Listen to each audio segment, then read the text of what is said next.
Chris, put my purse Your purse is vibrating. What do you got in there? You're driving my vibrator. Oh my God. Yeah, right. Stop. I don't have one of those. Stop. You cannot distract the driver. Don't go off the road, Chris. We got into an accident because of you. We're not getting in an accident. We just started driving. Airbag off. We're 3 minutes from Chris's house. I turned her airbag off. Chris, my purse is not vibrating. There's Yes, nothing it is. in there. You got your pink.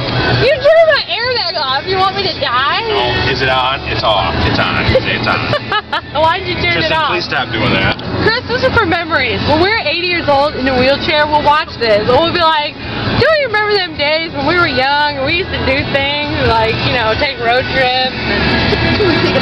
For everyone who's watching, this is a cesspool. This is what it looks like. Does it even record sound? Yes!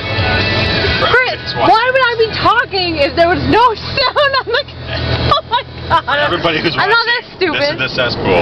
There's the cesspool in reverse. That's the back door of the cesspool. This is Bon Jovi.